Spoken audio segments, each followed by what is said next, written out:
পয়গম্বর আমার জানায়া দেয়, এই যে মিলনে তোমার সন্তান, ও পর্দার অন্তরালার মা, তোমার গর্ভে চলে আসলো, এখন এমনও হয় কোন মায়ের সন্তান পেটে থাকা অবস্থায় মারা যায়, 3 মাসের সন্তান পেটে অবস্থায় মারা যায়, ডিএনসি করে করে ওই সন্তানকে বের করতে হয়।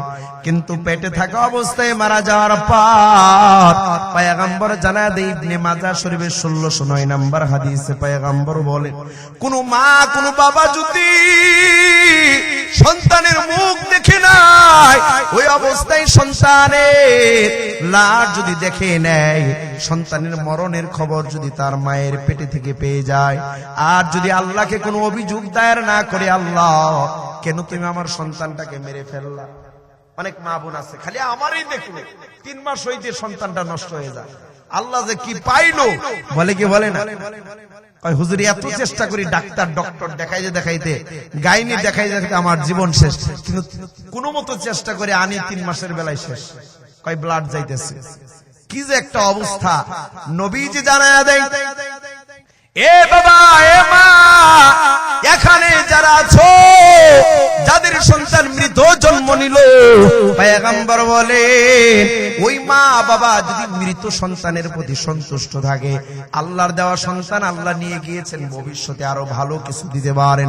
পয়গম্বর বলেন, ইন্নাস সিকাতা যুররু উম্মিহি বিসারারিহি ইলাল জান্নাহ, কাল কিয়ামতের ময়দানে ওই মা বাবা যে আল্লাহর প্রতি সন্তুষ্ট ছিল, যেই সন্তান মারা গেল, ওই সন্তানটা তার নাভি দিয়ে পিছিয়ে পিছিয়ে ওই মা বাবাকে জান্নাতে নিয়ে যাবে। এখানে কারা কারা আছেন যে হুজুর আমার সন্তানটা আমার স্ত্রী গর্ভে থাকা অবস্থায় মারা গেছে কিংবা মৃত জন্ম লাভ করছে? কে কে আছেন একটু হাতটা দেখাবে? কেউ নাই? যে সন্তান মারা বাবা, সন্তান মরা মা, আমার ভাইয়েরা একটু ধৈর্য ধরেন, আল্লাহর প্রতি তাওয়াক্কুল করেন, আল্লাহ আপনাকে জাযা খায়ের দিবেন, আল্লাহর প্রতি সন্তুষ্ট থাকেন। এখন আসেন, সন্তান অনেক সময় 3 দিন 7 দিন 1 মাস 2 মাস 3 মাস বছর 2 পরে মারা যায়, অসুস্থতার কারণে কিংবা কোনো দুর্ঘটনার শিকারে মারা যায়, যায় কি যায় না? এরপরেও নবীজি বলেন যদি মা বাবা সন্তুষ্ট থাকে, তিরমিজি শরীফের 10-21 নম্বর হাদিসে নবীজি বলেন, সাহাবে আবু মুসা আল-আশআরী থেকে রওয়ায়াত, আন আবি মুসা আল-আশআরী রাদিয়াল্লাহু তাআলা আন্না রাসূলুল্লাহ সাল্লাল্লাহু আলাইহি সাল্লাম ইযা মাতা ওয়ালাদুল আবদি, নবীজি বলেন যদি কোন সন্তান মারা যায়, ফায়াকুলুল্লাহ লিমালাইকাতি, তখন স্বয়ং আল্লাহ ফেরেশতাদেরকে বলে, কবাতুম ফুয়াদ আবদি, তোমরা আমার অমুক ছেলের অমুক মায়ের সন্তানটাকে তোমরা কব্জ করো, তার রূহটাকে কব্জ করে নাও। ফায়াকুলুনা নাম, তখন ফেরেশতারা বলে আমরা তার রূহ কব্জ করে নিলাম। নবীজি এরপরে বলেন, ফায়াকুলু কবাতুম সামুরাতা ফুয়াদিহি, তার কলিজার টুকরা যে সন্তানটা তাকে তুমি কব্জ করে নিয়ে আসো। ফেরেশতারা বলে ফায়াকুলুনা নাম, আমরা তার রূহটাকে কব্জ করে নিলাম। এরপরে আল্লাহ বলেন, মাযা ক্বালা আবদি, এই যে সন্তানটাকে মায়ের কুল থেকে তুমি নিয়ে আসলা, মায়ের কুল থেকে তাকে মৃত করে দিলা, তার জানটাকে তুমি কবজ করলা, বলো তার মা বাবা কি বলেছে, তার মা বাবা কি বলতেছে, কি অভিযোগ দায়ের করতেছে? পয়গম্বর বলেন মা বাবা যদি বলে হামিদাকা ওয়াস্তারজা, যদি বলে হামিদাকা আলহামদুলিল্লাহ, আল্লাহ তোমার প্রশংসা, ওয়াস্তারজা ইন্না লিল্লাহ, যদি ইন্না লিল্লাহর আওয়াজ দেয় আর আল্লাহর শুকরিয়া জ্ঞাপন করে, পয়গম্বর বলেন আল্লাহ সেদিন বলবেন উবনু লি আবদি বাইতান ফিল জান্নাহ, আমার এই বান্দার জন্য জান্নাতে একটা ঘর বানায় দাও, বলি না সুবহানাল্লাহ। ওই ঘরের নাম হবে সুম্মুহু বাইতাল হাম, ওই ঘরের নাম হবে প্রশংসার ঘর। আল্লাহ তাআলা বলেন ইয়া আইয়ুহাল্লাযীনা আমানু, হে ঈমানদার মুমিন বান্দা বান্দিরা, কো তোমরা বাঁচাও, নিজেদেরকে বাঁচাও, আনফুসাকুম ওয়া আহলিকুম, পরিবারকে বাঁচাও, নার জাহান্নামের আগুন থেকে। বুঝে থাকলে বলুন কোত্থেকে? জাহান্নামের আগুন থেকে বাঁচাও। এই আয়াতের ব্যাখ্যায় বাইহাকী শরীফের 12 নম্বর খণ্ডের 107 নম্বর পৃষ্ঠায় এক হাদিসে নবীজি বলেন, মান বুলিদালাহু ওয়ালাদুন, যদি কারোর সন্তান দুনিয়াতে আসে, পরিবারে যদি কারো সন্তান জন্ম লাভ করে, ফাল ইউসাম্মি ইসমুহু ওয়া আদাবা, তখন পিতামাতার দায়িত্ব হলো সন্তানের একটা সুন্দর নাম চয়ন করা। ফাইজা বালাগা ফাল ইজাউবিস, সন্তান যখন প্রাপ্ত বয়স্ক হয়ে যাবে, সন্তানকে বিবাহ শাদী ব্যবস্থা করা। ওয়াইন বালাগা ওয়ালাম ইজাউবিস, সন্তান প্রাপ্ত বয়স্ক হলো, এবার টুটু কোম্পানির ম্যানেজারই করে, এবার সে ম্যানেজারই করে, কিন্তু মা বাবা তাকে আর বিবাহ করায় না, অথচ 30,000 টাকা দিয়ে একটা আইফোন দিয়ে দেয়। বিবাহের কথা বললে বলে টাকা পয়সা নাই, চাকরি বাকরি নই, খাইবি কোথা থেকে? এই ধোঁকায় যারা পড়ে আছে, নবী বলেন ওয়ালাম ইজাউবিস, সন্তান প্রাপ্তবয়স্ক হওয়ার পরেও যারা বিবাহ করাইলো না, দিল না, ফাইজা আসাবা ইসমান, এরপরে সন্তান অবিবাহিত থাইকা যদি পরকিয়া করে, জিনার আড্ডায় যায়, জোয়ার আসরে যায়, যত চোখের গুনাহ করবে, জবানের গুনাহ করবে, চোখ দিয়ে বান্দা ফাইজা আসাবা ইসমান, যদি কোনো গুনাহ করে ফেলে, ফা ইন্নামা ইসমুহু আলা আবি, ওই গুনার একটা দায়ভার পিতামাতার উপর বর্তাবে। বলি না নাউজুবিল্লাহ। আমার ভাইয়েরা, এই আয়াতটা নিয়ে আমিরুল মুমিনিন ওমর ইবনুল খাত্তাব, হযরতে ওমর ফারুক রাদিয়াল্লাহু তাআলার নাম শুনছেন, যিনি নাকি 27 বছর বয়সে, কত বছর? 27 বছর বয়সে নবীজির হাতে হাত রেখে মুসলমান হয়েছে। এই আমিরুল মুমিনিন মসজিদে নববীতে সূরা তাহরিমের 6 নম্বর আয়াত নিয়ে আলোচনা করতেছিলেন। আমার সামনে যেমন বৃদ্ধ যুবক সবাই আছেন, এরকম এক বৃদ্ধ বাবা ছিল, আমিরুল মুমিনিন বয়ান করতেছেন। আমিরুল মুমিনিন জানায়া দেন, ইয়া আইয়ুহাল্লাযীনা আমানু, ও মসজিদের নববীর মুসল্লিদের দল, কু আনফুসাকুম, নিজেকে বাঁচাও, ওয়া আহলিকুম, পরিবারকে বাঁচাও, নারা, জাহান্নামের আগুন থেকে বাঁচাও। আমার ভাইয়েরা, আপনাদের মতো এক বৃদ্ধ বাবা মসজিদে নববীতে বসা থেকে দাঁড়ায় গেল। আমিরুল মুমিনিন, সর্বনাশ! আপনি যে বললেন আমি নিজেকে জাহান্নাম থেকে বাঁচাবো, পরিবারকেও বাঁচাবো, কিন্তু না, আমি তো আমার পরিবারকে বাঁচাতে পারি না। সন্তান একটা হয়েছে, ডানে বললে বামে যায়, এক কথা বললে দুই কথা উল্টো বলে দেয়, আমি যা চাই সে তার উল্টো করে, কথা তো মানেই না। যত গুনাহের কাজ আছে আমার সন্তান করতেছে, কিন্তু আমি তো বাবা হয়ে সন্তানকে জাহান্নাম থেকে বাঁচাতে পারতেছি না। বলি না সুবহানাল্লাহ। আমিরুল মুমিনিনের কাছে এই বৃদ্ধ বাবা অভিযোগ দিল, সাথে সাথে বাড়িতে চলে গেলেন, মদিনার বাড়িতে যাইয়া সন্তানকে ধরে নিয়ে আসলেন, যে তোমাকে আজকে আমিরুল মুমিনিনের কাছে নিয়ে যাব, আমিরুল মুমিনিনের কাছে তোমার সালিশ করব। অনেক আছেন ইমাম সাহেবের কাছে সন্তানকে নিয়ে আসেন, মসজিদে জুমার দিন কিংবা মাহফিলের দিন, হুজুর একটু সন্তানকে বুঝান, এত কিছুই কথা মানে না, মোবাইল ছাড়া কিছুই বুঝে না, মোবাইল ছাড়া কিছুই বুঝে না, একটু বুঝাইয়া দেন যেন আমার কথাটা মানে, স্কুলে যেন ঠিক মতো যায়, লেখাপড়া যেন ভালো মতো করে। এরকম হয় কি হয় না? বাচ্চাকে হুজুরের কাছে নিয়ে আসে, তো বৃদ্ধ বাবা আমিরুল মুমিনিনের কাছে নিয়ে আসলেন। পয়গম্বরের সাহাবী আমিরুল মুমিনিন তাকাইয়া দেখে বৃদ্ধ বাবা বয়ান শোনার পর বাসা থেকে সন্তানকে ধরে নিয়ে আসলো, সন্তানের নামে বিচার দেয়, ওরে আমিরুল মুমিনিন, আমার সন্তান তো আমার কথা মানে না, একটু বয়ান করে শুনাইয়া দেন। আমিরুল মুমিনিন জানাদের, পয়গম্বর, আপনার উম্মত কেমন পাগল, জাহান্নামের ভয়ে সন্তানের অভিযোগ দায়ের করলো। এ বৃদ্ধ বাবা, এ যুবক, মসজিদে নববীতে আমি তো ঘন্টার ঘন্টা বয়ান করলাম, মায়ার নবী তো বলেছেন, রিদর রব্বি ফি রিদল ওয়ালিদাইন ওয়া সাখাতুর রব্বি ফি সাখাতিল ওয়ালিদাইন। মায়ার নবী বলেন, মুসলিম শরীফের 80-41 নম্বর হাদিসে নবীজি বলেন, এই হাদিসে আসছে, কেউ যদি পিতামাতাকে সন্তুষ্ট করে আল্লাহ তার প্রতি সন্তুষ্ট হয়ে যায়। বলি না সুবহানাল্লাহ। আমিরুল মুমিনিন যুবককে ধমক দিয়ে বলতেছে, এ বেটা, এতক্ষণ বয়ান করলাম, মা বাবাকে খুশি করলে আল্লাহ খুশি হয়, মা বাবা অসন্তুষ্ট থাকলে আল্লাহ অসন্তুষ্ট থাকে। তুমি কি শোনো নাই? তাহলে তুমি কেন বাবার কথা মানো না? আমার ভাইয়েরা, আমিরুল মুমিনিনের সামনে যিনি অর্ধ জাহানের বাদশাহ, বলি না সুবহানাল্লাহ। বাংলাদেশের মতো ময়মনসিংহের একটা বিভাগ নয়, বাংলাদেশের মতো কোন দেশ নয়, ইন্ডিয়া, আফগানিস্তান, সেই পাকিস্তান, এরকম কোন দেশ নয়, পুরো পৃথিবীর অর্ধ জাহানের বাদশাহ ছিলেন আমিরুল মুমিনিন, বলি না সুবহানাল্লাহ। আমাদের সন্তান তো একটা এসপি সাহেব, পুলিশ দারোগার নাম শুনলেই ভয় পায়, ঠিক কিনা?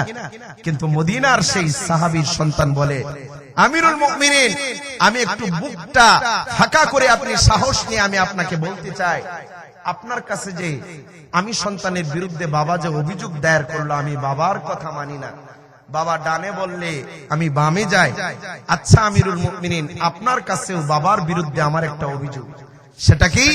আমিরুল মুমিনিন, আপনি বলুন তো দেখি, বাবা তাকে, তার সাথে আমি ভালো আচরণ করব, বাবার কথা মতো আমি জীবন যাপন করব। আচ্ছা বলুন তো দেখি, কিভাবে জীবন যাপন করতে হবে, কোন ক্যাটাগরিতে চলতে হবে, কোন পদ্ধতিতে চলতে হবে, কোন অবস্থায় কোন ক্যাটাগরিতে বাবার কথা মানতে হবে, এই পদ্ধতি, এই ক্যাটাগরিকে আমাকে বাবা কোনোদিন শিক্ষা দিয়েছে? বৃদ্ধ বাবার জবান বন্ধ হয়ে গিয়েছে। আমিরুল মুমিনিন বলেন, এই সাহাবী, তুমি কি কখনো তোমার সন্তানকে এই শিক্ষা দিয়েছো জাহান্নাম থেকে যে বাঁচাইবা, কিন্তু বাঁচাবার পদ্ধতি কি, এটা তো তুমি কোনোদিন শিক্ষা দেও নাই? বৃদ্ধ বাবা বলে, হ্যাঁ, আমি কোনোদিন আমার সন্তানকে নসিহত করি নাই, সন্তানকে ভালো পথে চলার পদ্ধতি আমি বলে দেই নাই। আমিরুল মুমিনিন বলেন, শুধু সন্তান থেকে তুমি এরকম আশা করো কিন্তু সন্তানকে কিছু শিক্ষা দাও না, এটা হলো চরম বোকামি। কথা বলেন ঠিক কিনা? আমিরুল মুমিনিন জানায়া দেয়, এর মদিনার সাহাবী, দিলের কান্ডনা গাইয়া শুনো, তোমার সন্তান দুনিয়াতে আসার পর না, এখনো দুনিয়াতে আসে নাই, যখন রূহ জগতে ছিল, আলমে আরওয়াতে ছিল, তখন থেকেই তোমার সন্তান রূহ জগৎ থেকে কেঁদে কেঁদে কান্না করে করে বলেছে, এরে মদিনার বাবা আমার, তুমি যখন বিবাহ করবা, বিবাহ করার পর তোমার ঔরসে আল্লাহ আমাকে পাঠাইবেন, আমি রূহ জগৎ থেকে সন্তান বললাম, ও যুবক বাবা আমার, বিবাহ করার আগে তোমার কাছে আমি রূহ জগতের সন্তানের একটা পাওয়া না। আল্লাহু আকবার। রূহ জগৎ থেকে এখনো বিবাহ করেন নাই যুবক ভাইয়েরা, রূহ জগৎ থেকে সন্তান বলতেছে, আমি আপনার ঔরসে আসবো, আপনি এখনো বিবাহ করেন নাই, চিন্তা ভাবনা করতেছেন, এই বিবাহের আগেই সন্তান আপনাকে কান্না করে করে বলতেছে, বাবা সাবধান, তোমার কাছে আমার একটা পাওয়া না, একটা হক আছে, তুমি সেটা আদায় করো। সেই হকটা কি শুনবেন তো? ইনশাআল্লাহ চলবে কিছুক্ষণ। ভাইয়ারা আমার, আমিরুল মুমিনিন জানায়া দেয়, ও মদিনার সাহাবী, বৃদ্ধ বাবা আমার, তুমি এখনো বিবাহ করো নাই, যখন যুবক ছিলা, এই বিবাহের আগে তোমার সন্তানটা রূহ জগৎ থেকে কান্না করে করে বলেছিল, এরে আমার বাবা জান, তুমি আমাকে একটা নেককার মা উপহার দাও। কি? চিল্লায় বলেন কি মা? চিল্লায় বলেন কি মা? নাকি নায়িকা, গায়িকা, কর্তুকি, নর্তুকি? কথা বলেন ভাইয়ারা আমার। বৃদ্ধ বাবাকে আমিরুল মুমিনিন নসিহত করে, ও বৃদ্ধ বাবা আমার, সন্তান তোমাকে বলেছে একটা নেককার মা উপহার দাও। ইমাম গাজালি রহমাতুল্লাহি আলাইহি তিনি বলেন, এ যুবক এখনো বিবাহ করো নাই, সাবধান, 4টা নারীর প্রতি তুমি আকর্ষিত হইও না। কয়টা নারী? আরো জোরে, কয়টা? ইমাম গাজালি রহমাতুল্লাহ আলাইহি জানায়া দেয়, 1 নাম্বার আখেরা, যে নাকি রূপের চর্চা করে। 2 নম্বরে নাতেসা, যেই নারী রূপের অহংকার জানায়। 3 নম্বরে পয়গম্বর বলেন মুত্তালিহা, যেই নারী পর পুরুষের প্রতি আকৃষ্ট হয়ে যায়। 4 নম্বরে ইমাম গাজালি জানায়া দেয়, মুবারিয়া, মুত্তালিহা মুবারিয়া, ওই নারীকে বিবাহ করিও না যেই নারী স্বামী না থাকলে পুরো এলাকা স্বামীর আড়ালে রাউন্ড দেয়, আছে না নাই? স্বামী যদি কোনো মতো বাসা থেকে চলে যায়, দেখবেন সে পুরা এলাকা এই বাসা এই বাসা, প্রয়োজন হলে সুযোগ হইলে মার্কেটে চলে যায়, মুক্তাগাছার মার্কেটে। কথা বলেন ঠিক কিনা? আজকে শহরে বাজারে চতুর্দিকে তাকিয়ে দেখেন, ডানে বামে নিচে উপরে শুধু নারীর চেহারা। কথা বলেন ঠিক কিনা? শহরে বাজারে দেখো নারীদের ঢল, পর্দাবিহীন তারা করে ঝলমল, ঠিক কিনা? শহরে বাজারে দেখো নারীদের ঢল, পর্দাবিহীন তারা করে ঝলমল। অন্য কি তার দিকে আশিক বানায়, অন্য কি তার দিকে আশিক বানায়। দেশটা আজি ধ্বংস নারীর বেপরদায়, সবার মুখে একই আওয়াজ, হাই হাই হাই, ঠিক কিনা? আমিনুল মুমিনিন বলেন, ও বৃদ্ধ বাবা আমার, সন্তান রূহ জগৎ থেকে বলতেছে আমাকে একটা নেককার মা উপহার দাও। আমরা মেশকাত শরীফে ফজিলত জামাত একটা কিতাব পড়েছি, ওই কিতাবের নাম হলো মেশকাত। মেশকাতের একটা সরা একটা গ্রন্থ আছে মেরকাত। মেরকাতের হাসিয়াতে জানা যায় যে হাসিয়ার নাম হলো হাসিয়াতুল লুমাত। এই হাসিয়াতুল লুমাতের মধ্যে মায়ার নবী আমার এক উম্মত হাসিয়াতুল লুমাতের লেখক ব্যাখ্যা করেন, এ যুবক এখনো যারা বিবাহ করো নাই সাবধান, লা তানকিহুন নিসা আল্লাতী তাকতাসিবু বিসিত্তাতিল খিসাল। 6টা নারীকে তোমরা কশিন কালেও বিবাহ করিও না। কয়টা নারী? জোরে জারে কয়টা? 1 নম্বরে আন্নানা। পয়গম্বর বলেন ওই নারী যে শুধু উজর পেশ করে, সকালবেলা নারী 10টা পর্যন্ত ঘুমায়, কই পেটে ব্যথা, বুকে ব্যথা, মাথা ব্যথা, নাস্তা আমি বানাইতে পারবো না, যাও তুমি হোটেলে গিয়ে রুটি খেয়ে নাও। যেই নারী শুধু উজর পেশ করে, পয়গম্বরের এই বান্দা ডেকে ডেকে বলেন, হাসিয়াতুল লুমাতের লেখক বলেন, আন্নানা 1 নম্বরে যে উজর পেশ করে, 2 নম্বরে মান্নানা যেই নারী শুধু খুঁটা দেয়। স্বামী যদি বউকে একটু কটু কথা বলে, সাবধান, এই স্বামী আমার ঘরের বারান্দার বাইকটা কিন্তু আমার বাপের বাড়ি, বলে কি বলে না? তুমি যে সারা এলাকা রাউন্ড দাও, বাবার টাকা না হইলে তো এত নেতাগিরি করতে পারতা না। ঘরের কনের ফ্রিজটা কিন্তু আমার বাবার টাকা, যেই খাটে তুমি ঘুমাও এটা কিন্তু আমার বাবার। কিছু হতে না হতে নিজের সম্পদের খোটা দেয়া আছে না নাই? পয়গম্বর বলেন 3 নাম্বার মান্নানা হান্নানা, ওই নারীকে বিবাহ করিও না যেই নারী শুধু বাপের বাড়ির চিন্তা করে, বাপের বাড়ির চিন্তা করে। সুযোগ হইলে স্বামীর বাড়ি থেকে বিভিন্ন সম্পদ বাপের বাড়ি পাচার করে দেয়। আর যদি আপনি বলেন বাপের বাড়ি থেকে তুমি কিছু আনো, সে বলে আমার বাবার মতো গরিব আর কেউ না, আমার বাবারই তো সংসার চলে না, তোমার কাছে কেমনে আনো? যদি বলেন একটু যদি রসিকতাও করেন, দেখবেন এত বিরক্ত, আর বললেন বাবারই তো চলে না, এই সমস্যা, কত অসুখ বিসুখ, তুমি আবার এগুলো কেন বলো? বলে কে বলেন? আমি আনতে বলতেছি না, কিন্তু সুরত গুলো বলতেছি। পয়গম্বর বলেন হান্নানা, এরপরে হাদ্দাকা, ওই নারীকে যুবক বিবাহ করিও না যেই নারী একবার বিবাহ হয়েছে, দ্বিতীয়বার তোমার ঘরে আসলো, আগের ঘরের স্বামীর প্রতি আকর্ষণ হয়ে যায়। পয়গম্বর বলেন 5 নম্বরে সাদ্দাকা, ওই নারীকে বিবাহ করিও না। কিছু হতে না হতে অকথ্য ভাষায় গালি দেয়, আছে না নাই? পয়গম্বর জানায়া দেয় 6 নম্বরে বাররাকা কাসীরাতুন নজরি ইলার রিজাল, ওই নারীকেও বিবাহ করিও না যেই নারী আটু সাজু সাজু গুজু হইয়া রাস্তা দিয়া বের হয়, আর তার ইচ্ছা থাকে যেন পরপুরুষ যুবক তার প্রতি আকর্ষিত হয়। বলি না নাউজুবিল্লাহ। বলতে পারেন হুজুর আমি তো যুবক, কত মাইয়ার প্রেমে পড়লাম, বাবাকে কত বললাম, 2-4 জায়গা অলরেডি মেয়ে দেখা শেষ, না জানি কবে আমার ভাগ্য কোন মেয়ে চলে আসে, আমি কেমনে জানবো? আমার ভাইয়েরা, মুরব্বীরা যারা আছেন, আপনারা জানেন ছোটবেলায় আমরা দেখতাম, আমরা জানতাম, শুনতাম, নারী গুণে শাশুড়ি, শাশুড়ি গুণে মেয়ে, ঠিক কিনা? নারীর বংশ যদি ভালো হয়, নারীর বংশ যদি ভালো হয়, তাহলে নারীর ঘর থেকে তার শাশুড়িটাও ভালো হবে, ঠিক কিনা? শাশুড়িটা যদি ভালো হয়, তাহলে শাশুড়িও তার মেয়েটাকে ওইভাবে ঘরে তুলবে, ঠিক কিনা? এই জন্য কোন কলেজে পড়ে, কত ডিগ্রিওয়ালা না না, কত টাকাওয়ালা না না, পয়গম্বর বলেন নারীর গোষ্ঠীর খবর নেই।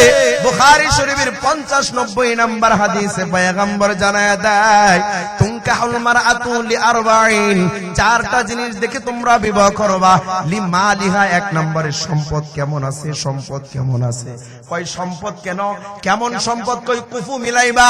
তুমি একতলার ঘরের মালিক, আরেক তলার মেয়ের ঘরকে তুমি বিবাহ করবা, কিন্তু তুমি টিনের সেটের বাসিন্দা, কিন্তু 5 তলা বিল্ডিং এর মেয়েকে যদি তুমি বিবাহ করো, তাহলে গোলামি করা লাগবে, ঠিক কিনা? যত পুরুষ ঘর জামাই থাকে, যত পুরুষ নারীর কথাই চলে, যত পুরুষ শ্বশুর আর শাশুড়ির গোলামি করে, এরা দেখবেন নবীর সুন্নত মানে নাই। সেটা হলো তারা কুফু মিলাইতে পারে নাই, সম্পদের মানানসই মিলাতে পারে নাই, সম্পদের লোভে পড়ে 3 সাইডের বাসিন্দা 5 তলার মেয়ের পাগল হয়ে গেছে। কথা বলেন ঠিক? যার কারণে আজকে ঘর জামাই থাকতে হয়। নবীজি বললেন তুমি কুফু মিলেই চলো, ওইভাবে যদি বিবাহ করো, তাহলে স্ত্রী তোমার কন্ট্রোলে থাকবে, পুরা শ্বশুর বাড়ির গোষ্ঠী তোমার কন্ট্রোলে থাকবে। কথা বলেন ঠিক কিনা? মায়ার নবী আমার জানায় দেন, তুনকাহুল মারআতু লিমালিহা, নারীকে বিবাহ করবা তার সম্পদ দেখে। 2 নম্বরে ওয়ালি জামালিহা, তার সৌন্দর্যতা কেমন সেটা দেখবা। 3 নম্বরে পয়গম্বর জানায় দেয়, ওয়ালি হাসাবিহা, সে কোন বংশের মানুষ একটু একটু দেখবা। 4 নম্বরে পয়গম্বর বলেন ওয়ালি দীনিহা, দিনদারিত্ব দেখো, সে কোন কলেজে পড়ে না না, সে কেমন নামাজি, কেমন পর্দানিশী, কোরআনটা ঠিক মতো পড়তে পারে কিনা, আলহামদুলিল্লাহ সূরাটা সহি শুদ্ধভাবে পারে কিনা, সে কোন মাদ্রাসা পড়ুয়া ছাত্রী কিনা, নামাজি পরিবারের মেয়ে কিনা।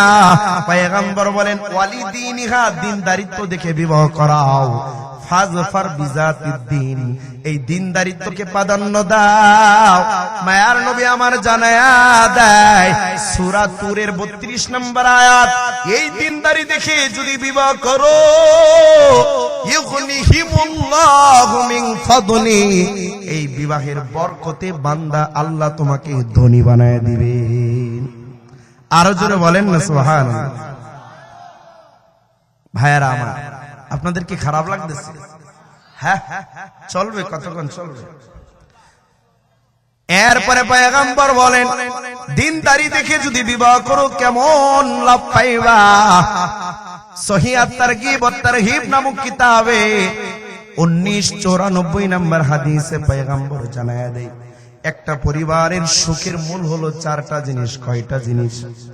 একটা পরিবার, একটা বাড়ির মানুষ সুখী হয়, একটা বাসার মানুষের সুখী হয় 4 গুণে। কয় গুণে? 1 নম্বরে আল মারআতুস সালিহা, ঘরের গৃহিণী বৌমা যদি ভালো হয়।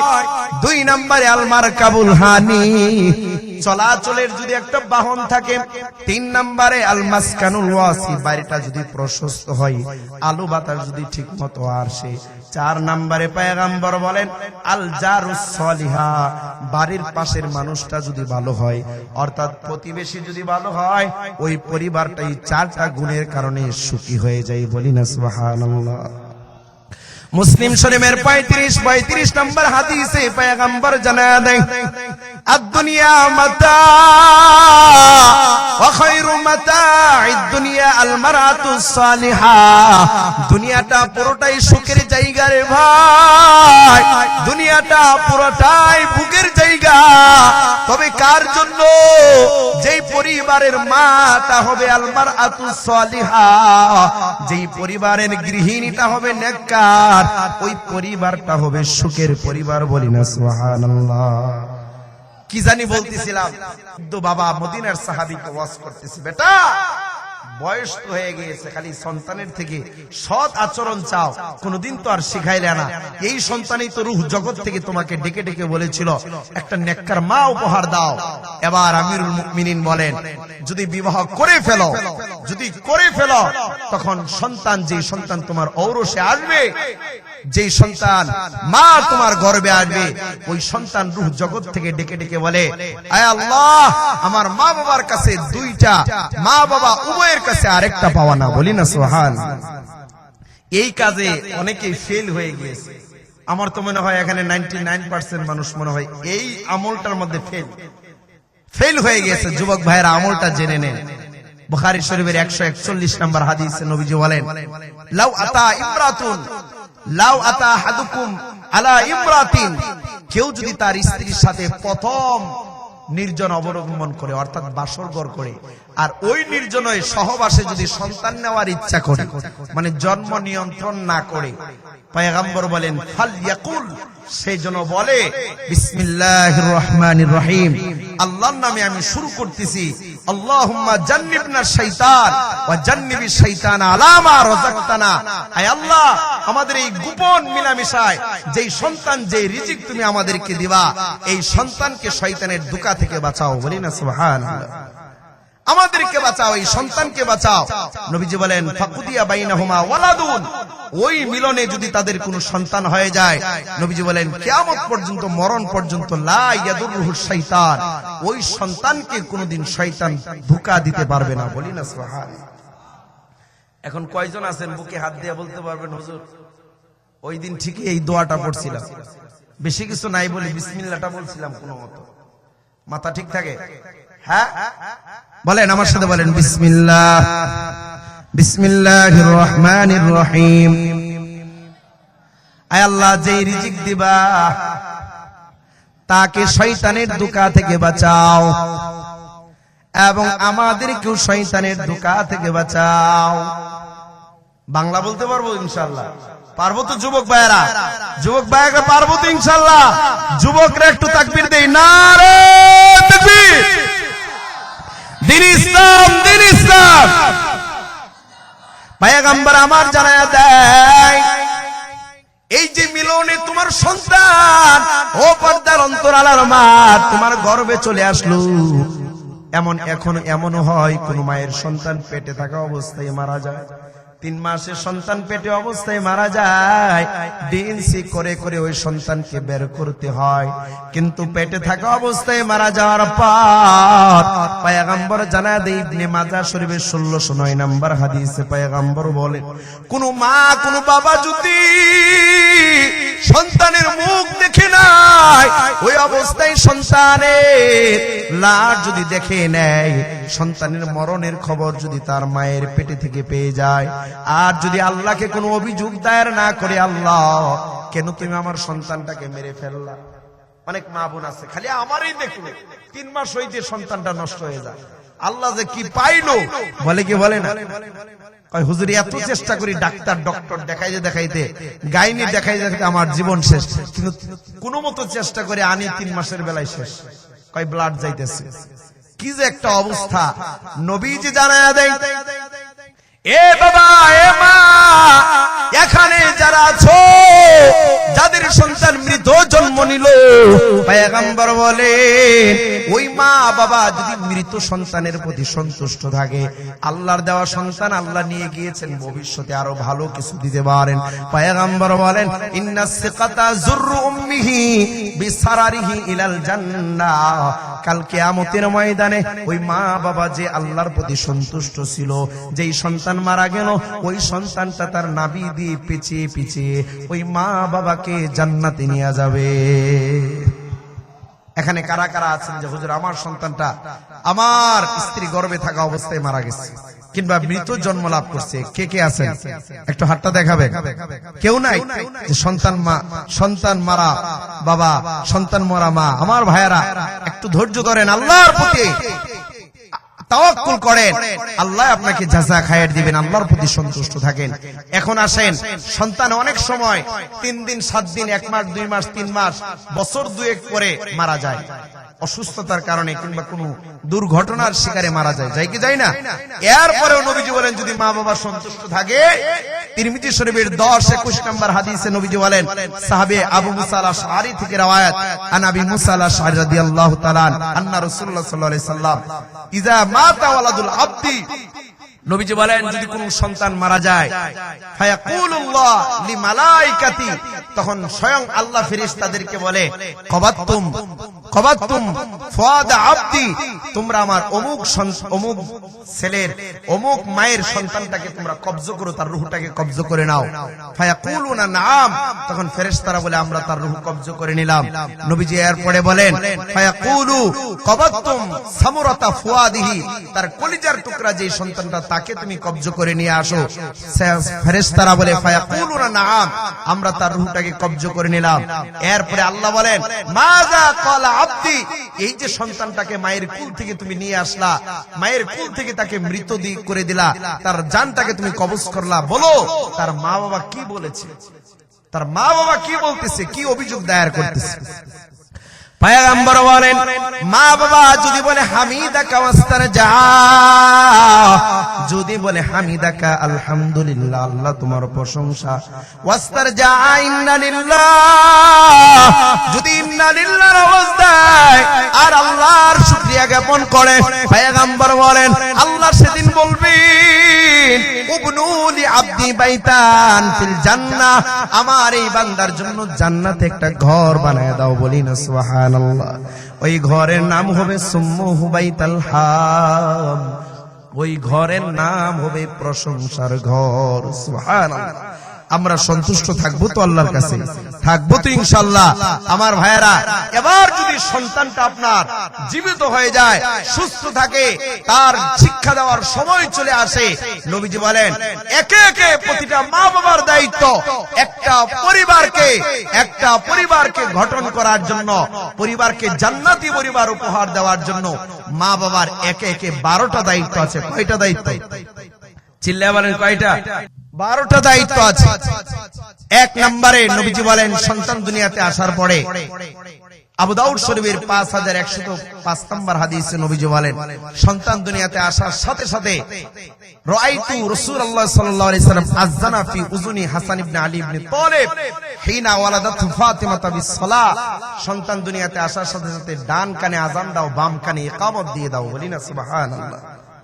2 নম্বরে নবীজি বলেন, তাকে একটা ওলি আল্লাহ, একটা বুজুর্গ মানুষের দোয়ার জন্য তাকে দাও, একটা ভালো মানুষের হাতে তাকে নিয়ে যাও, শিশু সন্তানটাকে নিয়ে যাও, যেন একটু জারফুক দিয়ে একটু দোয়া দিয়ে দেন। আবু দাউদ শরীফের 5106 নম্বর হাদিসে নবীজি বলেন, কানা রাসূলুল্লাহ ইউতা বিস-সিবিয়ান ইয়াদউ লাহু বিল বারাকা ওয়া বারাকাল্লাহু আলাইকা ওয়া আলা উম্মতি মুহাম্মাদিন সাল্লাল্লাহু আলাইহি সাল্লাম, নবীজির কাছে ছোট বাচ্চাদেরকে আনলে নবীজি তার বরকতের দোয়া করতেন, বলি না সুবহানাল্লাহ। আর ছোট বাচ্চাদেরকে আমরা দেখতে যাইয়া কিছু কিছু চোখওয়ালা নারী আছে, মা বোন আছে, আবার চোখ মারে, বলে যে তোমার সন্তান কেন কালো হইল, কেন একটু বাঁকা দেখা যায়, নাকটা কেন বুসা দেখা যায়, সন্তানটা কেন এমন দেখা যায়, কেন অসুস্থ, এত কেমন এমন কেন দেখা যায়, এরকম মা বোনদের মধ্যে চোখ ফোড়া আছে না? অনেকে বলে যে এই মেয়ে এই মহিলা যদি আমার সন্তানটা দেখে একেবারে পেট খারাপ হয়ে যাবে, মনে হয় অসুস্থ হয়ে যাবে, বলে কি বলে না? অথচ উচিত হলো সন্তানকে দেখে একটু দোয়া করা, আহা আল্লাহর কত সৃষ্টি, তোমার সন্তানটা কত সুন্দর হয়েছে, নিয়ত করো মাদ্রাসায় পড়াবা, নিয়ত করো ভালো মানুষ বানাবা, একটা শিষ্টাচার, ইসলামী শিষ্টাচার শিক্ষা দেবা, খোঁজ খবর ভালো কিন্তু রাখো যেন অসুস্থ না হয়। এরকম দিক নির্দেশনা না দিয়া যারা এরকম চোখ মারা কথা বলে, নবীজি বলেন এটা কিন্তু আমার শিক্ষা না। কথা বলেন ঠিক কিনা? তাহলে 2 নাম্বার, সন্তানকে বরকতের দোয়া করতে হবে। 3 নম্বরে নবীজি বলেন তাহনিক করা, কোন বড় আল্লাহর ওলির মুখের থুতু একটা লালা মিষ্টি তার মুখে লাগিয়ে দেওয়া। বুখারী শরীফের 39 নম্বর হাদিসে রাসূলুল্লাহ বলেন, হযরত আসমা রাদিয়াল্লাহু তাআলা আনহা যখন মক্কা থেকে মদিনায় গেলেন, তখন ওয়াদাতুহু ফি হাজারিহি, এই আসমা আমার তার সন্তানটাকে আমার কোলে আনলেন, দাবি তামারাতিন, আমি বললাম খেজুর নিয়ে আসো, ফাতফাল্লা ফি ফিহি ফামাদাগাহা ফাতফাল্লা ফিহি, তখন নবীজি বলেন আমি সেই খেজুরটাকে চিবে আসমার সন্তান জুবাইর ইবনে আব্দুল্লাহর মুখে আমি আমার মুখের লালাটা লাগিয়ে দিলাম। বলি না সুবহানাল্লাহ। আপনার যদি আকীদা বিশ্বাস থাকে যে মসজিদের ইমাম সাহেবের মুখের লালাটা আমি একটু লাগাবো, এই বরকতে যেন আমার সন্তানের জবানটা ভালো হয়ে যায়। বলি না সুবহানাল্লাহ। 4 নম্বরে পয়গম্বর বলেন, 1 নম্বরে আযান দাও, 2 নম্বরে দোয়া করো, বরকতের দোয়া, 3 নম্বরে তাহনিক করো, 4 নম্বরে আকিকা করো। কি করো? আকিকা।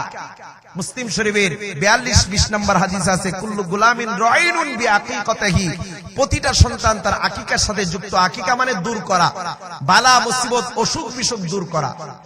আকিকা মানে কি করা? অসুখ বিসুখ বালা মুসিবত সন্তানের উপর থেকে কি দেওয়া? ঝেড়ে ফেলে দেওয়া। এটা নবীজির সুন্নাত। নবীজি বলেন আকিকা দিবা, তুযবাহু আনহু ইয়াওমা সাবঈহি ওয়া ইহলাকু রাসাহু, 7 দিনের মাথায় তার মাথা মুন্ডিয়ে দিবা, চুল মুন্ডিয়ে দেবা। এরপরে আমার ভাইয়ারা আস-সহিহ আত-তারগীব ওয়াত তারহিব নামক কিতাবে আসছে যে 56-81 নম্বর হাদিসে নবীজি বলেন 7 দিনের দিনে আকিকা দিবা, 7 দিনের দিনে না পারো 14 দিনের মাথায় দিবা, 14 দিনের দিনে মাথায় পারলা না 21 দিনের দিনে দিবা। আল আকিকাতু লিসাবাতিন আও লি আরবাতি আশরা আও 21। আমার ভাইয়েরা, ছেলে সন্তানের জন্য দুইটা ছাগল, আর মেয়ের জন্য কয়টা? তিরমিজি শরীফের 13 নম্বর হাদিসে নবীজি বলেন আল আকিকাতু মাল গুলামি আল শাতান আল মুকাফিয়াতানে ওয়া আনিল জারিয়াতি শাতান, ছেলে সন্তানের জন্য 2টা ছাগল, মেয়ের জন্য 1টা ছাগল। এখন বলতে পারেন হুজুর ছাগল কি বকরি দিব না খাসি দিব? আমার ভাইয়েরা, নবীজি বলেন তুমি বকরি আর খাসির পাগল হইও না। তিরমিজি শরীফের 1516 নম্বর হাদিসে বলেন লা ইয়াদুরুকুম যুকরানা ওয়া ইনাসা, তুমি বকরি পাও আর খাসি পাও, যে কোনো একটা দিলে হলেও হয়ে যাবে। বলি না সুবহানাল্লাহ। আর বকরিয়া খাসির জন্য পাগল হয়ে যান। আমার ভাইয়েরা, নবীজি বলেন কেউ যদি 2টা ছাগল ছেলের বেলায় দিতে সক্ষমতা না রাখে, যদি একটা দিয়েও দেয় তবু আকিকা আদায় হয়ে যাবে। বলি না সুবহানাল্লাহ। তিরমিজি শরীফের 1514 নম্বর হাদিসে নবীজি বলেন আক্কা রাসূলুল্লাহ আনিল হাসানি শাতান, নবীজি স্বয়ং নিজের নাতি হাসানের নামে 1টা ছাগল দিয়ে আকিকা দিয়েছেন। বলি না সুবহানাল্লাহ। 5 নম্বরে ইসমু কোরআন, সন্তানের একটা সুন্দর নাম লিখিয়ে নাও, সুন্দর একটা নাম চয়ন করো। বাইহাকি শরীফের 11 নম্বর খণ্ডের 133 নম্বর পৃষ্ঠায় আব্দুল্লাহ ইবনে আব্বাস বলেন কদ আলিমনা মা হাক্কাল ওয়ালাদি, ও পয়গম্বর সারা জীবন শুধু বাবার কথা শুনলাম, বাবার হকের কথা শুনলাম। ওয়া মা হাক্কাল ওয়ালাদি, সন্তানের কি হক রয়েছে? পয়গম্বর বলেন সন্তানের হক হইল আইয়ুহসানা ইসমান, সন্তানের একটা সুন্দর নাম চয়ন করা। কি করা? সুন্দর নাম লেখা। আমার ভাইয়েরা, পয়গম্বর জানায় দেয় 6 নম্বরে সন্তানকে কোরআনের শিক্ষা দাও। বুখারী শরীফের 50-81 নম্বর হাদিসে পয়গম্বর বলেন খায়রুকুম মান তাআল্লামাল কুরআনা ওয়া আল্লামা, দুনিয়াতে শ্রেষ্ঠ মানুষ তারাই যারা কোরআন শিক্ষা করে অপরকে শিক্ষা দেয়। বলি না সুবহানাল্লাহ। মায়ার নবী আমার জানায় দেয় 7 নম্বরে সন্তানকে নামাজের শিক্ষা দাও। আবু দাউদ শরীফের 495 নম্বর হাদিসে মায়ার নবী বলেন মুরু আওলাদাকুম বিসসালাহ ওয়া হুম 7 সিনিন, সন্তানের বয়স যখন 8 বছর হয়ে যায়, সন্তানের বয়স যখন 7 থেকে 8 হয়ে যায়, নামাজের শিক্ষা দাও, নামাজের অর্ডার দাও। ওয়াদরিবুহু আলাইহা ওয়া হুম 10, সন্তানের বয়স যখন 10 হইয়া যায়, বাড়িতে বাসায় একটা বেত রেখে দাও। আর সন্তানকে মা বাবা তোমরা ভয় দেখাও, নামাজের সময় নামাজে যা। পয়গম্বর বলেন ওয়াফাররিকু বাইনাহুম বিল মাদাজি, 10 বছরের পরে সন্তানদের ভাই বোনদের বিছানা আলাদা করে দাও। বলি না সুবহানাল্লাহ।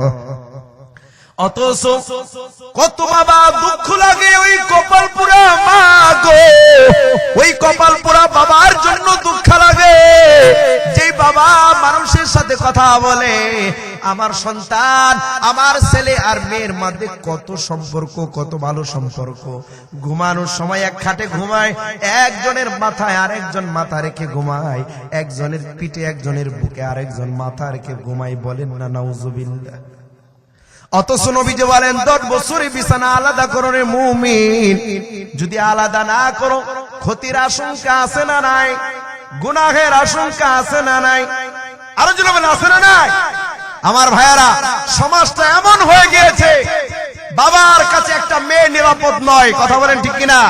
বাবার কাছে মেয়ে নিরাপদ নয়, আপনি ভাই বোনের মধ্যে কিসের নিরাপত্তা দিতে চান? নবীজি বলেন 10 বছরে বিছানা আলাদা করে দাও যদি ফিতনা থেকে বাঁচতে চাও। পয়গম্বর বলেন 7 নম্বরে সন্তানকে শিক্ষা দাও, সমতা শিক্ষা দাও। মুসলিম শরীফের 44-77 নম্বর হাদিসে নবীজি বলেন, হযরত যায়েদ ইবনে সাবিত তিনি বলেন যে নবীজি এক পর্যায়ে যে আদেশ জারি করলেন যে সন্তানের মধ্যে সমতা বয়ান করুন, তখন আমি এক পর্যায়ে আমি 3 সন্তানের জন্য 2টা দোকান দিলাম আর 1 সন্তানের জন্য 1টা দোকান লিখে দিলাম। মানে আমি ইনসাফ করতে পারি নাই। নবীজিকে তখন গিয়া বললাম, নবীজি আপনি সাক্ষী থাকেন, আমার 2 সন্তানকে 3টা ঘর লিখে দিলাম আর 1 সন্তানকে 3টা ঘর লিখে দিলাম, 2 সন্তানকে যা দিলাম 1 সন্তানকেই তা দিয়ে দিলাম। ইশহাদ আলা হাযা, আপনি এর উপর সাক্ষী থাকেন। নবীজি বলেন, এই সাহাবী ফাশহাদ আলা গায়রি, এরকম বেইনসাফি পিতার বন্টনে আমি সাক্ষী থাকতে চাই না। তুমি তো বেইনসাফি করেছো, কিয়ামতের ময়দানে তো তোমাকে আল্লাহর কাঠগড়ায় দাঁড়াতে হবে। কথা বলেন ঠিক কিনা? অনেক বাবা আছে মেয়ের নামে সব লিখে দেয়, ছেলের নামে অমুক বাড়ি তমুক বাড়ি লিখে দেয়, কিন্তু ছোটটার নামে কিছুই দেয় না, বড়টার নামে কিছুই দেয় না। বড়টা কাঁদে, মরার পরে মা বাবাকে অভিযোগ দায়ের করে অভিসম্পাত করে, এমন পরিবার আছে না নাই? কিন্তু পিতা হয়ে আপনি সমতা রক্ষা করতে পারলেন না, কাল কিয়ামতের ময়দানে আপনাকে কাঠগড়ায় দাঁড়াতে হবে। পয়গম্বর বলেন 9 নম্বরে সন্তানকে শিক্ষা দাও, 9 নম্বরে তার ইখতিয়ার দিয়ে দাও। ইখতিয়ার মানে স্বাধীনতা। সন্তান স্কুলে পড়বে তার ভালো লাগে, সন্তান মাদ্রাসায় পড়বে সেটা তার ভালো লাগে, সন্তান কোরআন পড়তে চায় সেটা তার কাছে সহজ, সন্তান একটা টিচারের কাছে কোচিং করতে ভালো লাগে, একটা ইংলিশ হুজুরের কাছে পড়তে তার ভালো লাগে, একটা ইংলিশ টিচারের কাছে পড়তে তার ভালো লাগে, অমুক কোচিংয়ে লেখাপড়া করতে তার ভালো লাগে। সন্তানকে এই স্বাধীনতা দাও। পয়গম্বর জানায়া দেয়, সন্তানের স্বাধীনতা নেক কাজে দিয়ে দাও, বদ কাজে দিও না। সন্তান যদি বলে অমুক বেটার মেয়েকে আমার ভালো লাগে, না না না, ওই ইখতিয়ার দেওয়া যাবে না, সৎ কাজে ইখতিয়ার দাও। সন্তান তার প্রতিভা অনুযায়ী জীবন যাপন করবে, বলি না সুবহানাল্লাহ। পয়গম্বর বলেন 10 নম্বরে, খুব সংক্ষেপে বলছি, সন্তানকে প্রাপ্ত বয়স্ক হওয়ার পরে নিকাহ মানে বিবাহ দিয়ে দাও।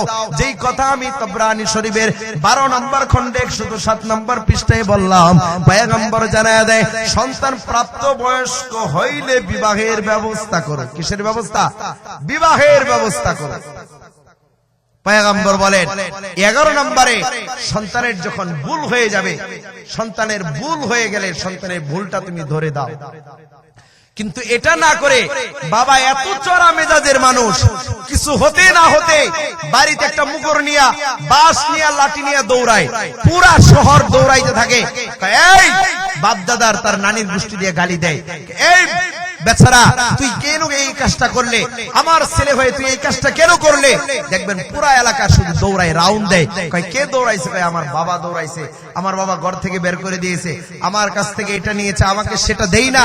শুধু কিছু হতে না হতেই বাবা সন্তানকে ধমকি দেয়, শুধু শাসনের উপর রাখে। এরকম চেতা মা বাবা আছে না নাই? আমার ভাইয়েরা, সন্তানকে ভুলগুলো আপনার ধরিয়ে দিতে হবে, স্বাভাবিকভাবে ধরিয়ে দিতে হবে। কিন্তু ভুলগুলো যদি না ধরিয়ে আপনি তাকে আরো উত্তেজিত করেন, সন্তান একটা সময় আপনার এলাকায় থাকবে না। গাজীপুরে যাইয়া একটা গার্মেন্টসে ঢুকবে, গার্মেন্টসে ঢুকে একটা বেগানা নারীকে বিবাহ করবে, বিবাহ করে তার শ্বশুর বাড়ি চলে যাবে, আপনার বাপের বাড়ি আর খবর নাই। পরে এলাকায় কান্না করবেন, আমার সন্তান কই গেল? কই গেল তুমি জানো না? তুমি যে সন্তানকে এত চেতাইলা, ঘরে ঢুকলেই মার দাও, বাঁশ লয়ে মুগর লয়ে দৌড়ায়, কেন? তুমি কেমন বাবা হইলা? সন্তানকে একটু বুঝাইতে পারলা না? বাবা হয়ে সন্তানকে বুঝাও। একদিন, 2 দিন, 3 দিনের মাথায় চোখের পানি ছেড়ে সন্তানকে বুঝাও। এ বৃদ্ধ বাবা, ও পর্দার অন্তরালের মা, সন্তানকে কেমনে বুঝাইবা? পয়গম্বর বলে সন্তানটাকে একটু কাছে বসাইয়া বুঝাও, রে সন্তান, আমি তো এলাকার বড় নামি দামি মানুষ, আমাকে দেখলে সবাই সালাম দেয়, আমি তো এমন পদের মানুষ, সমাজের সবাই আমাকে সম্মান করে। এরে সন্তান, তুমি যদি এই গুনাহের কাজটা করো, অমুকের জিনিসটা যদি না বলে ধরে নিয়ে আসো, অমুকের সাথে যদি তুমি চলো, আমি বাবার সম্মান তো নষ্ট হয়ে যাবে, আমার বাবার সম্মান নষ্ট হয়ে যাবে, তোমার দাদার সম্মান নষ্ট হয়ে যাবে, আমাদের বংশের সম্মান নষ্ট হয়ে যাবে, আমি বাবা হয়ে সমাজে মুখ দেখাইতে পারবো না। একদিন, দুই দিন, তিন দিন, একবার, দুইবার, তিনবার সন্তানকে যদি চোখের পানি ছেড়ে ছেড়ে কান্না করে বুঝান, সন্তানের মনটা কে ঘুরাইয়া দিবে? চিল্লায় বলেন কে? এই জন্য আমার ভাইয়েরা, সন্তানকে ভুলগুলো ধরাইয়া দাও। এ বাবা, এই কাজটা করিও না, এই কাজটা করলে আমার পরিবার টিকবে না, সন্তানকে এইটা বুঝাও। পয়গম্বর বলেন 12 নম্বর দায়িত্ব, সন্তান যাদের সাথে ঘোরাফেরা করে, যাদের সাথে আড্ডা দেয়, যাদের সাথে কোচিং এ যায়, যাদের সাথে খেলার মাঠে যায়, ওই বন্ধু বান্ধবীর খবর নাও। এরে বৃদ্ধ বাবা, অপরদার অন্তরালার মা, তোমার সন্তানের বন্ধু যদি নামাজি হয়, তোমার সন্তানটাকে নামাজি বানাইবে। তোমার সন্তানের বন্ধু যদি জুয়া খেলনেওয়ালা হয়, তোমার সন্তানটাকেও জুয়া খেলনেওয়ালা বানাইয়া ফেলবে। কথা বলেন ঠিক কিনা? এই জন্য মা বাবার দায়িত্ব হলো সন্তান ডানে বামে কোথায় যায় এই খোঁজ খবর নেওয়া দরকার আছে না নাই? কথা বলেন আছে না নাই? খোঁজ খবর নিতে হবে। এই হলো 12টা দায়িত্ব। আমি সংক্ষেপে শেষ করছি, আর মাত্র 5 থেকে 10 মিনিট সময় আপনাদের কাছে নিব। ওই যে প্রথমে বলেছিলাম, রূহ জগৎ থেকে সন্তান আপনাকে আমাকে কান্না করে করে বলতেছে, বাবা তুমি তো বিবাহ করবা, আমাকে একটা নেককার মা উপহার দাও। মনে আছে তো ইনশাআল্লাহ? মনে আছে তো ইনশাআল্লাহ? একটা নেককার মা উপহার দাও। আমিরুল মুমিনিন বলেন, এ দুনিয়ার উম্মাত, হযরতে আলীর দিকে তাকাও। কে সেই আলী যে নাকি হাসান হুসাইনকে একটা মা উপহার দিলেন? এই হাসান হুসাইনের আম্মা জান জান্নাতি রমণীদের স্ত্রী, জান্নাতি রমণীদের সর্দারিনী, অপরদার অন্তরালার মা হযরতে আলী হাসান হুসাইনকে কেমন একটা মা উপহার দিলেন? খুব সংক্ষেপে বলি, কেমন মা আপনাকে আমাকে উপহার দিতে হবে? পয়গম্বরের সাহাবী আলী রাদিয়াল্লাহু তাআলা আনহু বলেন, 17 রমজান। কততম রমজান? 17তম রমজান। আসরের নামাজের সময় সাহাবী আলী ঘরে আসলেন। আয়েশা দেখে ফাতেমা রাদিয়াল্লাহু তাআলা আনহা কাজগুলো তাড়াহুড়া করতেছে। সাহাবী আলী বলেন, রে ফাতেমা, কেন তুমি তাড়াহুড়া করতেছো? ফাতেমা ডেকে বলে, স্বামী আমার, আপনি তো জানেন না, গত রাতে আমরা যে সেহরি খাইয়া ঘুমাইয়া গেলাম, ঘুমের ঘরে তাকাইয়া দেখলাম আমার ঘরটা ডানে বামে উপরে নিচে দিনের মতো আলোয় আলোকিত হয়ে গিয়েছে। বলি না সুবহানাল্লাহ? নবীর আলোতে আলোকিত হয়ে গিয়েছে। আমার ভাইয়েরা, নবী যে আমার ঘরে চলে এসেছে। হযরতে ফাতেমা বলে, আমি নবীকে ঢাকায় ধরলাম, পিছন দিয়া যাইয়া আমি সন্তান বাবাকে জাবরায় ধরলাম, আর বললাম, ও বাবা জান, আপনি তো মদিনার রওজা থেকে আমার ঘরে কেন আসলেন? হযরতে আলী ফাতেমা রাদিয়াল্লাহু তাআলা আনহা ডেকে বলেন, আমি স্বপ্নে কেমন জানি আমি নবীকে পাঞ্জা দিয়া ধরছি। বলিন আল্লাহু আকবার। পাইলে নিরালাই গো নবী, পাইলে নিরালাই, পাইলে নিরালাই গো নবী, পাইলে নিরালাই, পাইলে নিরালাই গো নবী, পাইলে নিরালাই।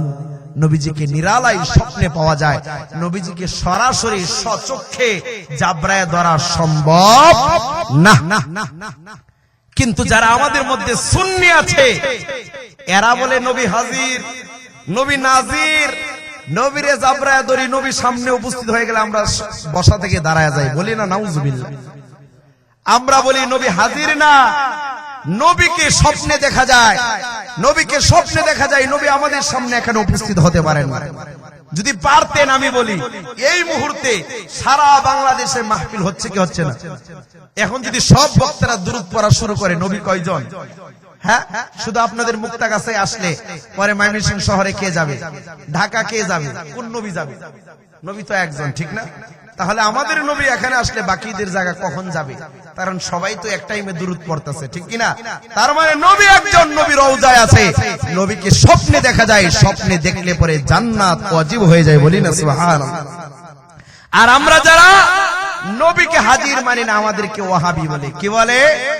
যারা নবীকে হাজির মানে তারা বলে আমরা সুন্নি।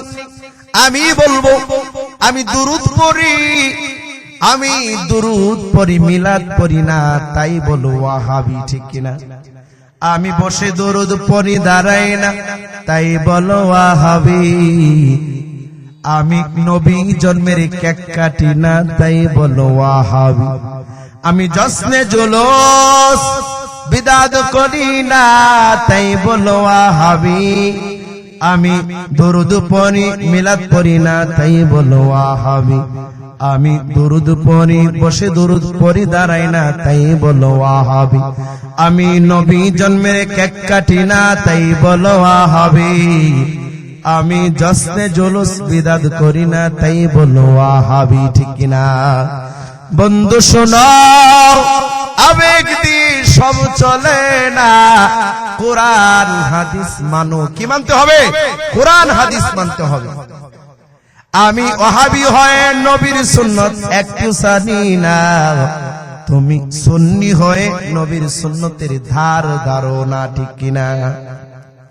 আমি ওয়াহাবি হয়ে নবীর সুন্নত একটু জানি না, তুমি সুন্নি হয় নবীর সুন্নতের ধার ধারো না। নবীর সুন্নি হতে গেলে তোমরা কেমন সুন্নি, কোরআন হাদিস খুলে একটু দেখো। বন্ধু শুনো, আবেগ দিয়ে সব চলে না, কোরআন হাদিস মানো, বলি না? কথা বলেন, ঠিক কিনা? তুমি সুন্নি হয় মিষ্টি সারা দুরূদ পড়ো না, তুমি সুন্নি হয় মিষ্টি সারা দুরূদ পড়ো না। আমি ওয়াহাবি হয়ে দুরূদ পড়তে মিষ্টি লাগে না। কথা বলেন, ঠিক কিনা? মিষ্টি সারা দুরূদ পড়তে, মিষ্টি সারা দুরূদ পড়তে তোমরা কি তা জানো? বন্ধু শোনো, আবেগ দিয়ে সব চলে না, কোরআন হাদিস মানো। তুমি সুন্নি হয়ে নবীকে তোমরা হাজির নাজির মানো। আমি ওয়াহাবি হয়ে এসব কিছু মানি না যে কোনো। তুমি সুন্নি হয়ে নবীকে তোমরা হাজির নাজির মানো। হাজির নাজির আল্লাহ তাআলা, কোরআন হাদিস জানো। হাজির নাজির কে? একমাত্র আল্লাহ। কে? তুমি সুন্নি হয়ে নবীকে তোমরা হাজির নাজির মানো। হাজির নাজির আল্লাহ তাআলা, কোরআন হাদিস জানো। হাজির নাজির নবীকে মানলে ঈমান থাকে না। বন্ধু শোনো, আবেগ দিয়ে সব চলে না, কোরআন হাদিস মানো। বলো বন্ধু শোনো, আবেগ দিয়ে সব চলে না, কোরআন হাদিস মানো। তুমি সুন্নি হয়ে মাজারেতে সিজদা করো ভাই, তুমি সুন্নি হয়ে মাজার পূজা ছাড়তে পারো না। আমি ওয়াহাবি হয়ে এসব কিছুর ধারদারি না, ঠিক না? তুমি সুন্নি হয়ে মাজার পূজা ছাড়তে পারো না। আমি ওয়াহাবি হয়ে এসব কিছুর ধারদারি না।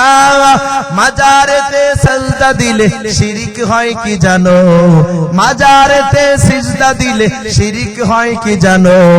বন্ধু শোনো, আবেগ দিয়ে সব চলে না, কোরআন হাদিস মানো। কথা বলেন, ঠিক কিনা? আমার ভাইরা, যেদিকে যাইতেছিলাম, ফাতেমা রাদিয়াল্লাহু তাআলা আনহা তিনি বলেন, বাবাকে আমি ধরলাম, স্বপ্নে আমার বাবা জানায় দে রে ফাতেমা তুমি তো সেহরি খেয়েছো, তোমাকে ইফতার করতে হবে। ফাতেমা বলেন হ্যাঁ হ্যাঁ আমাকে তো ইফতার করতেই হবে। পয়গম্বরের সাহাবী হযরতে আলী বলেন আমি যখন সকাল পাড়ি দিয়ে আই বিকাল বেলা ফাতেমার কাজে তাড়াহুড়া দেখলাম। ফাতেমা বলে রে স্বামী কবরের দিকে রওনা।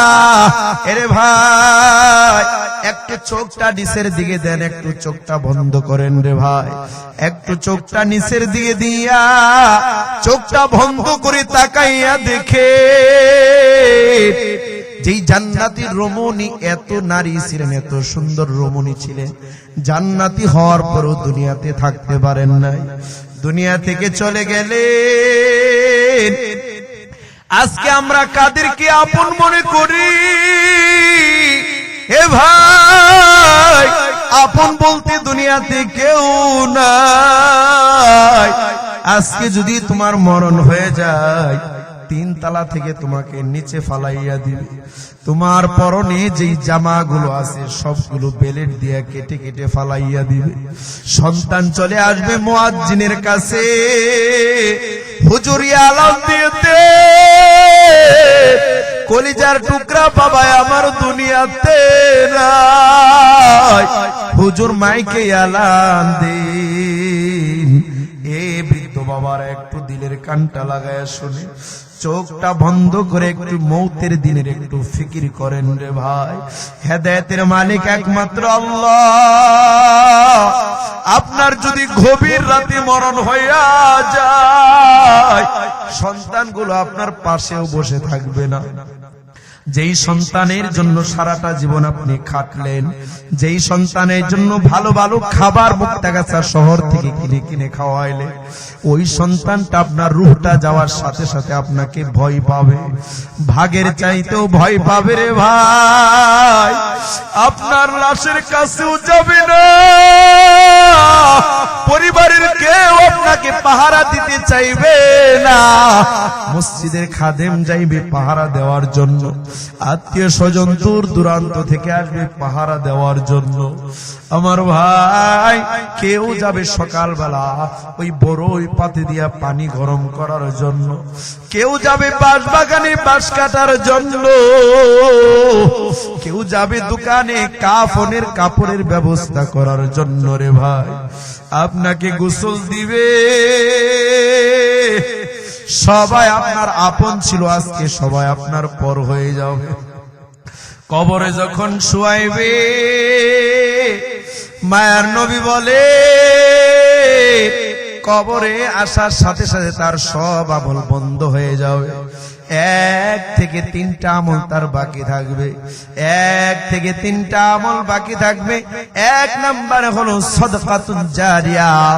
বান্দা যদি দুনিয়াতে কোনো নেক কাজ করে যায়, বান্দা যদি দুনিয়াতে কোনো টাকা পয়সা ধন সম্পদ আল্লাহর রাস্তায় ব্যয় করে যায়, ওইগুলো বান্দার মাথার পাশে দাঁড়াইয়া যাবে তার সুপারিশের জন্য। বলিন আল্লাহু আকবার। মরতে হবে কি হবে না? আমার ভাইয়ার একটু চোখটা বন্ধ করে, এ ভাই 3 তলার বাসিন্দা তুমি, ও বৃদ্ধ বাবা, ও যুবক ভাই, কত যুবকের লাশ বাসের নিচে চলে যায়, কত যুবকের লাশ আগুনে পড়ে দগ্ধ হয়ে যায়, কত যুবকের লাশ পানির নিচে পাওয়া যায়, কত মানুষ তো ঘুমের ঘরেও মারা যায়। আজকে মোনাজাতের পর অনেকেই বাড়িতে যাইয়া ঘুমাইবে, বাড়িতে যাওয়ার পর যাইয়া দেখবে মা যেই খাটে ঘুমাইতো ওই খাটটা আজও ঘরে পড়ে আছে, কিন্তু আদরের মাটা ঘরে নাই। বাবা যেই চেয়ারে বসে থাকতো ওই চেয়ারটা আজও ঘরে আছে, কিন্তু বাবা ডাকার কেউ নাই। আজকে যদি আপনি খাটে যাইয়া ঘুমান, না জানি কার মরণের খবর ফজরের সময় চলে আসে। এই জন্য ভাই দুনিয়াতে থাকতে যদি আমরা আখিরাতের সঞ্চয় করে যাইতে পারি, বিশেষ করে যাদের মা নাই, যাদের বাবা নাই, যারা আখিরাতের বাড়িতে সুখে থাকতে চায়, এমন যারা আছি আমরা সবাই একটু নারে তাকবীর বলে দাঁড়ায় যায়। নারে